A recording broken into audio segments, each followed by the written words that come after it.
Hello tout le monde, moi c'est Lola de la B-Team et aujourd'hui je vais être accompagnée de Sarah, la créatrice de Nicole Magazine, un média digital féministe qui parle de corps, sexualité et plaisir féminin. Et c'est exactement ça dont on va parler aujourd'hui. Donc je vais tout de suite inviter Nicole Magazine à rejoindre la- le live. Hop.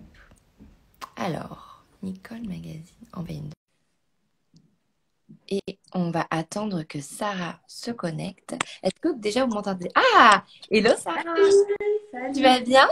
ça va bien et toi? Ouais, génial. Merci beaucoup d'être là aujourd'hui. Merci à toi pour l'invitation, c'est vraiment top. Génial, il y a déjà beaucoup de monde connecté. C'est génial, c'est trop bien. Est-ce que tu souhaiterais te présenter et présenter un peu Nicole Magazine? Oui, bien sûr. Donc, moi, je m'appelle Sarah, hein, pas Nicole, mais je suis la fondatrice de Nicole Magazine. Donc, c'est un média digital. C'est un blog qui parle sexualité, corps et plaisir féminin sans tabou. Voilà, donc j'écris des articles, mais aussi des interviews de femmes et d'hommes, avec vraiment l'idée de briser le tabou, d'ouvrir le débat, de libérer la parole pour faire un peu bouger les choses et bouger les lignes. Donc c'est vraiment un espace d'échange et de partage. Génial. Et aussi, en fait, on a la Blissim Team, donc dans les commentaires, c'est Amel qui pourra répondre aussi à vos questions et qui est là pour modérer le live et qui enregistre aussi ce live pour voir les commentaires défiler parce qu'à la fin, on réserve une petite surprise et ça nous servira. Donc, alors, juste pour mettre un peu le contexte, déjà, pourquoi on parle de plaisir féminin aujourd'hui? Parce que c'est un sujet hyper important. Mais aussi, Blissim a sorti début juillet, le 7 exactement, je crois, la première édition limitée autour du plaisir féminin. Donc, qui est une édition limitée dans une box comme celle-ci. Je ne sais pas si vous l'avez vu passer. En tout cas, ça a énormément plu. Elle est partie assez vite. Et j'ai reçu beaucoup de commentaires sur les réseaux comme quoi elle est partie trop vite, etc. Et donc, un peu donc, on ne peut pas faire un réassort, mais en tout cas, à la fin de ce live, vous allez pouvoir gagner une édition limitée Plaisir Libéré. Et d'ailleurs, je ne sais pas si vous voulez nous dire en commentaire qu'est-ce que vous en pensez de ce type d'édition. Toi, Sarah, tu en penses quoi? Qu'on Moi, je fasse pense une que édition comme vraiment, bon, on est en plein dans le sujet. C'est super important aujourd'hui d'en parler et je pense qu'on a envie aussi de plus en parler, de parler de plaisir, de sexualité, parce qu'il y a encore énormément de tabous, de fausses croyances et de clichés qui entourent la sexualité, aussi bien pour les femmes mais aussi pour les hommes. C'est important d'en parler avec tout le monde parce qu'en fait c'est pas tabou, c'est pas sale, c'est juste naturel et je pense que le fait d'en parler ça peut vraiment faire bouger les choses et le fait de sortir des box comme ça on est en plein dans le sujet et ça contribue à libérer la parole, quoi. tout à fait. Alors là, on a pas mal de commentaires trop sympathiques. On a Aurélia qui nous dit super initiative ce live. C'est génial de pouvoir parler de plaisir féminin librement. Cool, top. Et du coup, pourquoi en fait déjà c'est un tabou? Alors, pourquoi c'est un tabou? Je crois qu'il y a plusieurs raisons, mais moi, il y a une chose, une petite histoire que je vais raconter qui me paraît super parlante. Et donc, voilà, parmi toutes ces raisons, je trouve que ça, c'est assez percutant, quoi. Donc, on va faire un petit historique, petite histoire. Allez, go. On est parti. Alors déjà, il faut savoir qu'à l'Antiquité, on pensait que le plaisir était lié au fait de tomber enceinte. Donc, on encourageait les hommes à donner du plaisir à leurs femmes, etc. Toujours en couple, évidemment, hein. Petite parenthèse, mais la masturbation était bien entendu interdite. Une femme avec un trop grand appétit sexuel était considérée comme hystérique, c'était une maladie, etc. Bon, Mhm. parenthèse, toujours intéressant ça. Donc voilà, on encourageait vraiment le plaisir, etc. Et il faut savoir qu'au 19e siècle, le clitoris était déjà représenté de la même façon qu'aujourd'hui. Donc voilà, on savait quoi. Et D'accord, puis, ok. ouais, vraiment pareil. Et puis, bon, les années passent, etc. Forcément, il y a plusieurs scientifiques qui s'intéressent au corps de la femme, à l'orgasme, etc. Et vers le XXe siècle, il y a des chercheurs, notamment Masters et Johnson ou Shiriai, pour ne citer que, qui découvrent deux choses. Alors, déjà, on découvre l'ovulation. Et puis, on découvre qu'en fait, le plaisir vient d'abord du clitoris et se répand ensuite sur les parois du vagin. Donc là, gros boom, parce que ça met forcément un peu à mal l'idée de deux orgasmes différents, Mhm. vaginal et clitoridien. Et surtout, bah, en fait, on se rend compte que plaisir n'est pas lié au fait de tomber enceinte. Et Mhm. donc là, c'est une avancée scientifique, mais pour les femmes, c'est un peu la catastrophe, quoi. C'est un peu le début de la période d'obscurantisme clitoridien, qu'on appelle ça, qui va durer plusieurs années. Et là, en fait, c'est très simple. On retire le clitoris des manuels scolaires. On retire le clitoris des manuels scientifiques, hein, ceux qu'on étudie en fac de médecine. Et c'est un peu dramatique, quoi. Moi, j'appelle ça en fait une désappropriation du corps de la femme par l'éducation, par la science et finalement par la société. Mhm. Et donc, bah, ça dure plusieurs années. Et là, pour te donner un exemple, en 2017, il y a un manuel scientifique qui décide de réintroduire le clitoris enfin dans Ok. 2017. C'est tard quand même. Donc tout ça, c'est pas très vieux. Et donc, ce qui fait qu'aujourd'hui, il y a des restes forcément de tout ça. Et aujourd'hui, il y a une jeune fille sur quatre qui ne sait pas ce qu'est un Mm. clitoris, à quoi Mm. ça sert, ni même qu'elle en a un. Donc voilà, comme je te disais, il y a plein d'autres raisons, mais je trouve que ça, c'est vraiment quelque chose que j'ai beaucoup étudié. J'ai fait pas mal de recherches et tout, parce que quand je l'ai découvert, je trouve que c'est révoltant et c'est bien de le savoir pour savoir d'où on vient et comprendre en fait une partie Mm. des raisons de ce tabou, quoi. Mais d'ailleurs, même moi, honnêtement, déjà à l'école, j'ai jamais appris ce que c'était parce que bon, on a toujours des images de qu'est-ce qu'un un phallus ou quoi, mais alors jamais à quoi ressemble un clitoris. D'ailleurs, je crois que je l'ai appris grâce aux réseaux sociaux, mais tard. Mhm. Ouais, non, ben moi aussi, et c'est vrai que j'ai pas mal bossé sur le sujet, j'ai rencontré beaucoup de sexologues, etc. Mhm. Et c'est vrai qu'on a vraiment beaucoup de jeunes filles, et donc de jeunes garçons aussi, qui Mm. sont dans l'ignorance, et en fait, c'est quand même notre corps, quoi. C'est au-delà d'un épanouissement sexuel, c'est aussi simplement une connexion avec son corps et une connaissance de son corps. Et oui, ça peut avoir des conséquences qui sont quand même assez négatives, quoi.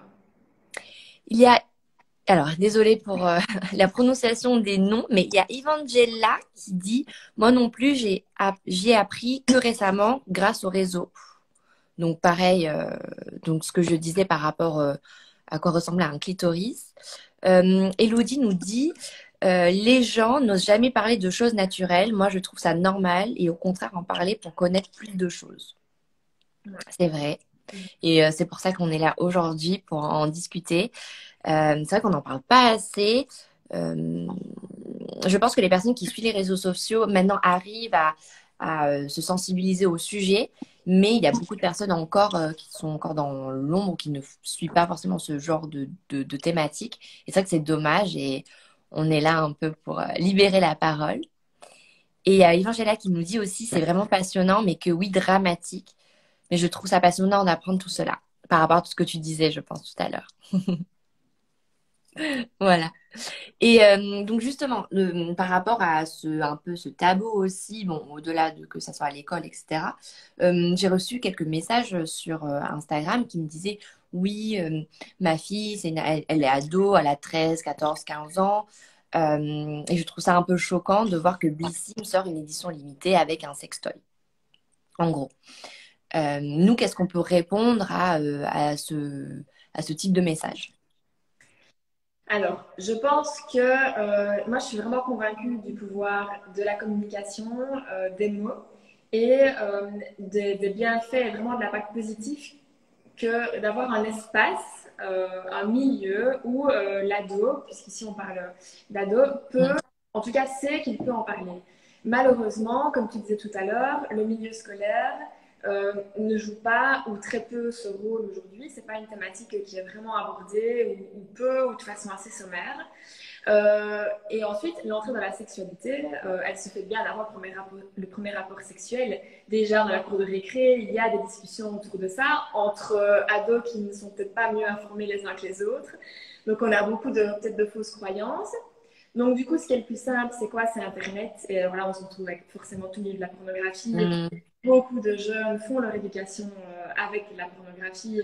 Et alors là, si on parle de clichés et de fausses croyances, on est en plein dedans. mm. Donc, je pense que le milieu familial peut vraiment avoir ce rôle-là, comme l'ado le souhaite, quand il le souhaite, mais le fait de savoir qu'il peut en parler, qu'il peut poser ses questions, et surtout qu'il aura des réponses, des vraies réponses, Mm, des personnes ben, déjà qui veulent son bien et qui savent de quoi elles parlent, c'est super important. Et ça permet aussi d'aborder d'autres notions qui sont mais vraiment primordiales, mm, comme mm, forcément le ça correspond directement à la maladie, et donc la protection, etc. Mais aussi des notions comme le consentement, mm, mm, mm. savoir qu'on peut dire non à tout moment, qu'on peut dire oui aussi d'ailleurs.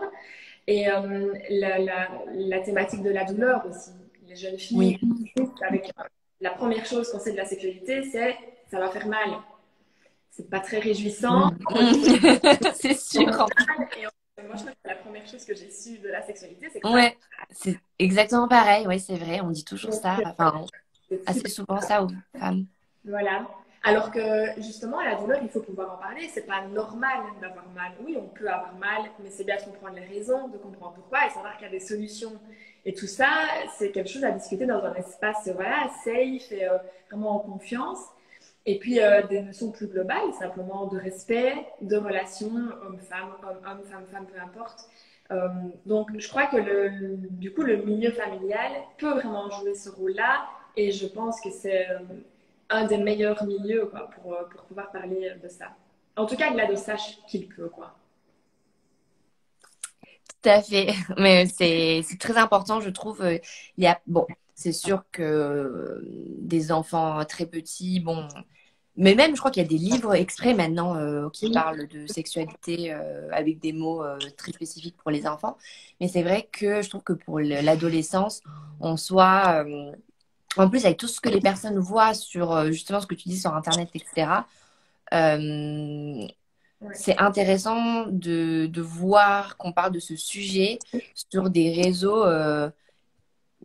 qui, on va dire, plus, je sais pas comment exprimer, plus élégamment, ou je sais pas comment dire, tu vois, par exemple, en mode c'est normal, c'est dans la vie de tous les jours. Là, en fait, avec cette édition limitée, on parle vraiment de bien-être féminin et plus que sexuel, en fait. On parle vraiment de nous, se faire plaisir en tant que femme, mais aussi en tant qu'homme. Ouais. Je trouve qu'il y a vraiment oui, en fait, un tabou autour de aussi ce qui est la masturbation, etc. C'est un peu des mots même difficiles à dire parfois, mais qui ne devraient pas l'être en fait au final. Ça. Mais oui, et de façon plus générale, c'est simplement la connaissance de son corps, en fait, de comment, du Mm, fonctionnement de son corps. Et comme je le disais, allez, le rapport à la sexualité, il se fait avant le premier rapport sexuel. On est exposé à mm, la publicité, voilà, par de mille façons possibles. On est mm. exposé à la sexualité avec souvent quand même des stéréotypes, des clichés. Donc, Oui, ouais. directement Mm, savoir en parler pour déconstruire ça et comprendre réellement ce qu'il en est. Je pense que, comme tu dis, c'est important et que voilà, il y a de plus en plus de choses, même pour des enfants, des jeunes ados, des ados. Donc, oui, je crois que c'est vraiment important. Et en fait, moins on en parle, plus c'est tabou et après, plus mm, c'est difficile d'y revenir. Quoi. Donc, ouais, je crois qu'il faut directement décomplexer ça. Quoi. mm. Justement, Marlène là nous dit en commentaire, en fait, c'est vraiment un travail de déconstruction que, par exemple, ce sont souvent les mères qui peuvent être complexées sur le sujet qui aussi doivent faire un travail justement de déconstruction et de devenir plus ouverte sur le sujet. Mais justement, on est là pour ça, pour le plus on en parle librement, d'une manière saine, le plus la parole sera ouverte et on avancera sur ce chemin-là. Ouais, non, c'est sûr. C'est sûr. Et c'est de plus en plus, et c'est vrai que peut-être que il y a deux générations, si on en parle Mm, avant, on en parle maintenant, donc je crois que c'est une adaptation pour tout le monde, mais je pense vraiment que le résultat est super positif, quoi. mm. Et du coup, oui, toi, tu penses que déjà, mais pourquoi en fait tu as créé le média Nicole Magazine autour de cette thématique-là? Alors, moi, avec mes parents, c'était pas du tout un sujet tabou. On en parlait quand même pas mal à la maison. Enfin, pareil, je savais que je pouvais en parler si j'avais envie, sinon non, mais voilà, je savais que je pouvais en discuter. Et en fait, en grandissant, en parlant autour de moi, mes amis, la famille, je me suis rendu compte qu'il y avait encore beaucoup de, bah voilà, de tabous, de clichés, que c'était pas vraiment facile d'en parler, qu'il y avait beaucoup de fausses croyances.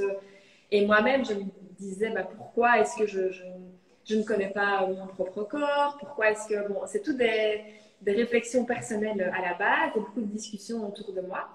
Et puis, j'ai décidé de travailler là-dessus pour mon mémoire de fin d'études, en fait, pour un peu comprendre et savoir s'il y avait d'autres personnes qui pensaient comme moi. C'était un peu la réflexion. Je me dis, est-ce que je suis la seule à être un peu révoltée de tout ça? Mhm. Et je me suis rendu compte que pas du tout. Donc, c'était plutôt rassurant. Donc, voilà, j'ai travaillé là-dessus. Et puis, après mes études, j'ai décidé de lancer Nicole en vrai, on va dire. Et là, très vite, j'ai senti qu'il y avait une envie, un besoin des femmes de parler, on m'envoie des témoignages. Mhm. Et, et je trouve ça super beau et super positif et fédérateur quoi, de pouvoir en parler. Et on me dit souvent que justement, voilà, s'il y a peut-être un espace ou un intermédiaire pour relayer une voix sur des sujets dont on n'ose pas trop parler. Et en fait, du coup, maintenant, plus j'en parle, plus les gens autour de moi en parlent. Et ça fait évoluer le débat, je trouve. Donc voilà, un peu l'histoire. Génial. Donc, n'hésitez pas en commentaire si vous avez d'autres questions. Est-ce que tu as autre chose à dire, Sarah, avant qu'on arrive au petit concours à la fin? Je trouve que l'idée de la boxe est vraiment top et je te remercie vraiment de m'avoir invité pour parler de ça parce que oui, voilà, comme tu me disais, je pense vraiment que c'est peut-être pas la solution miracle, la parole, la vraie parole, mais ouvrir le débat, je suis vraiment Mm. convaincue que ça fait avancer les choses et ça aide, quoi.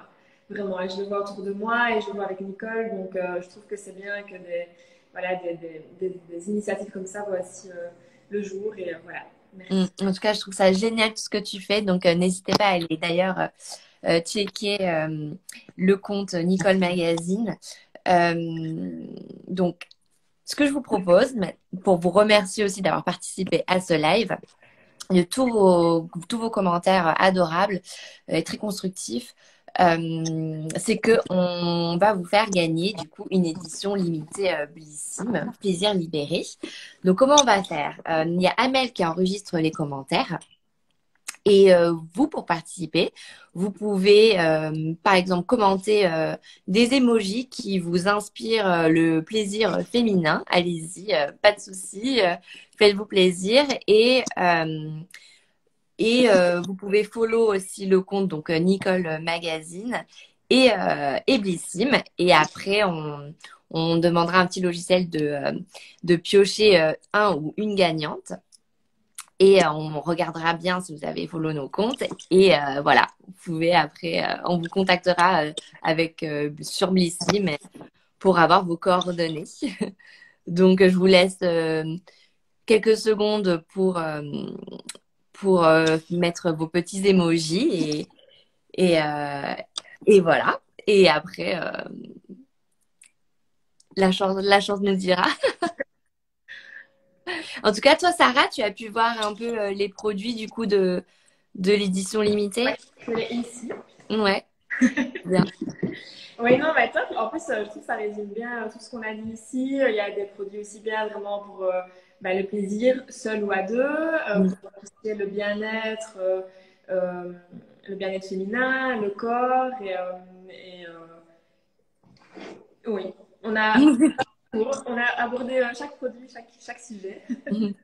D'ailleurs, bon, un petit tip comme ça. euh, il y a un produit les Yes for Love dedans. C'est une marque que j'aime beaucoup d'ailleurs. Euh, des très très très bons produits et sachez que sur leur site internet, donc yesforlove.com, donc c'est love sans E, avec le code YES, vous avez moins 20%. Donc c'est trop chouette jusqu'au 31 août. Et après, de toute façon, nous vendons la marque sur notre e-shop Blissim et vous avez l'avantage abonné, voilà, comme d'habitude, etc. Bon, bah en tout cas, c'était super sympa de t'avoir en live, Sarah, vraiment. te souhaite une très belle continuation pour Nicole Magazine. Et vraiment, les filles et les garçons, n'hésitez pas à aller voir. C'est vraiment top tout ce que tu fais. Donc, Merci beaucoup. merci. Merci pour l'invitation et voilà, un tout grand merci. Et merci à toutes les personnes qui nous regardent aujourd'hui. C'était ultra sympa de partager ce moment avec vous. Et à très bientôt pour un futur Let's Talk. Salut. Ciao, ciao. Bye.